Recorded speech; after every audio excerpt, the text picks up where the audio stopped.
What's app پر کسی نے ایک واقعہ بھیجایا کہ جب تاتاریوں نے بغداد پر حملہ کیا تھا تو تاتاری شہزادی نے بغداد کے بازار میں دیکھا کہ ایک مجمع جمع ہے، اور اس نے جا کر شہزادی نے کہا کہ مجمع کیوں بیٹھا ہوا ہے؟ تو کسی نے شہزادی سے کہا کہ عالم دین نے واز کر رہا ہے۔ تو شہزادی نے اس عالم دین کو طلب کیا اور اس سے سوال کیا کہ عالم دین، کیا تمہارا ایمان اللہ پر ہے؟ تو اس عالم دین نے کہا ہاں ہے۔ تو اس شہزادی نے کہا کہ کیا تمہارا ایمان اگر اللہ پہ تو کیا تم مانتے اس بات کو کہ اللہ نے ہم کو تم پر غالب کیا، تم پر حکمران بنایا اور تم کو ہمارا غلام بنایا؟ تو اس عالم دین نے کہا کہ نہیں، ایمان تو اللہ پر ہے مگر یہ تمہاری بات سچ نہیں ہے۔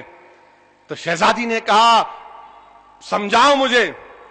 تو اس عالم دین نے کہا سن شہزادی، تو نے کیا بھی کبھی بکری کے چرواہے کو دیکھا کہ بکریاں جب چرتی ہیں تو اس کے پیچھے کتا ہوتا؟ اگر بکریاں چرواہے کو چھوڑ کر آگے نکل گئی تو کتا بھاگ کر بھونک کر ان کو دوبارہ بکری کے مالک کی طرف لے کر آتا کہ یہ تیرا مالک ہے، دیکھا آپ نے؟ تو اس عالم دین نے کہا سن، ہم اللہ سے دور ہو گئے تھے تو اللہ نے تم کتوں کو ہمارے پیچھے لگایا تاکہ ہم اللہ کے پاس پلٹ کر آ جائیں۔ تو یاد رکھو نوجوانوں، یہ کتے ہیں، یہ کتے ہیں، یہ کتے کے بچے ہیں۔ تم اللہ کی طرف پلٹو، یہ ختم ہوں گے انشاءاللہ تعالی۔ جو ہم کو کتے کا بچہ بول رہا تھا وہ کتا، اس کی نسل کتے، سب کتے۔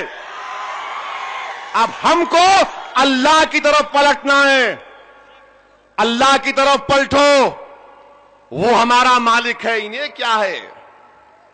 زمین و آسمان کا مالک اللہ، زمین کو بنانے والا، آسمانوں کو اٹھا کر رکھنے والا اللہ، بارش برسانے والا اللہ، زمین سے اناج پیدا کرنے والا اللہ، خون کے لتڑے سے بچے کو پیدا کرنے والا ایک عورت کے پیٹ سے اللہ۔